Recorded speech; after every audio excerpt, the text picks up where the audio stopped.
નમસ્કાર મિત્રો, ગુજરાત સરકાર દ્વારા ખેડૂતો માટે અમલમાં મૂકવામાં આવતી યોજનાઓનો લાભ ખેડૂતોને સરળતાથી મળી રહે અને આ બાબતે પારદર્શિતા જળવાઈ રહે તે હેતુથી આ ખેડૂત પોર્ટલ દ્વારા તમામ યોજનાઓનો અમલ કરવામાં આવેલ છે.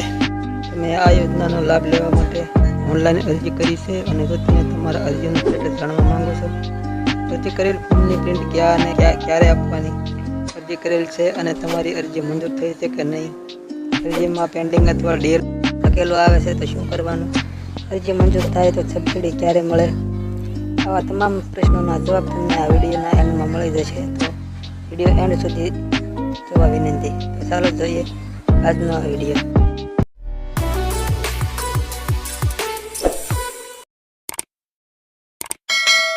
ઓનલાઈન અરજી કર્યા બાદ અરજી મંજૂર થાય પછી પ્રિન્ટમાં તમારા સહી ચીકા કરીને અરજી તમારા નજીકની સંબંધિત કચેરીમાં આપવાની રહેશે.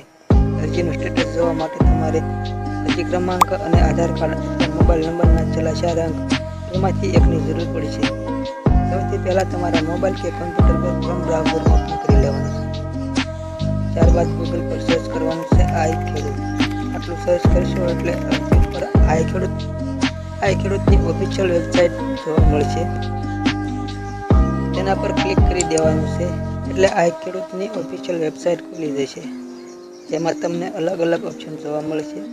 નીચે સ્ક્રોલ કરશો એટલે અરજીનું સ્ટેટસ તપાસવા રીપ્રિન્ટ લેવા માટે ક્લિક કરો, એના પર ક્લિક કરો એટલે આ રીતની એક ઇન્ટરફેસ જોવા મળશે. તમારી અરજીનું સ્ટેટસ તપાસો. ત્યારબાદ તમે કઈ પ્રકારની યોજનાનું સ્ટેટસ તપાસવા માંગો છો તે પસંદ કરો. જેમાં તમારે સૌથી ઉપર અન્ય યોજનાઓ છે તેના પર ટચ કરો.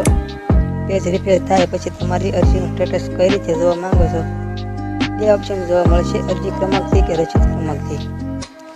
અરજી ક્રમાંકથી તેના પર ટચ કરો એટલે એક નવું પેજ ખુલશે જેમાં તમારે અરજી કયા વર્ષે કરી છે તે વર્ષે એન્ટર કરી દેવાનું છે.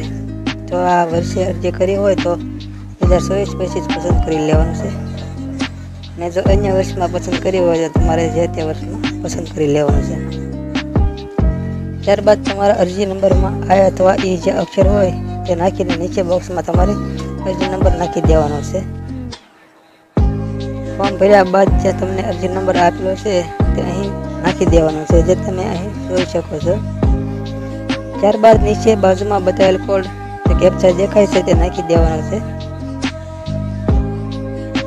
કેપ્ચા વંચાય નહીં તો રિફ્રેશ કરી શકો છો અને નીચેના ચેકબોક્સમાં તમારા આધાર કાર્ડના છેલ્લા 4 અંક નાખી શકો અથવા મોબાઈલ નંબરના છેલ્લા 4 ડિજિટ પણ નાખી શકો.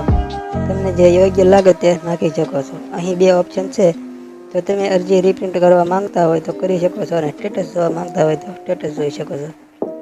તેના પર ક્લિક કરો. ક્લિક કરશો એટલે આ રીતનું એક પેજ જોઈ શકશો.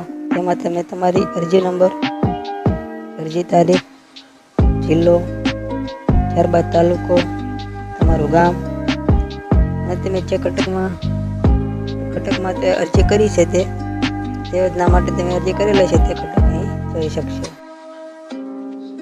પાત્રતા ધરાવો છો તેનામાં હશે અને તારીખ હશે.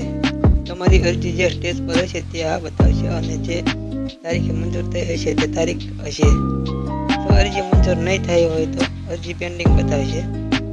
સૈદ્ધાંતિક મંજૂરીનો સ્ટેટસ હા હોય તો તેની તારીખ હોય, અરજીની ચકાસણી થઈ ગયેલ છે કે નહીં, જો તમારા સાધન સહાય કે પાક માટે જેના માટે તમે અરજી કરેલ હોય તેની અધિકૃત ચકાસણી કરવામાં આવશે.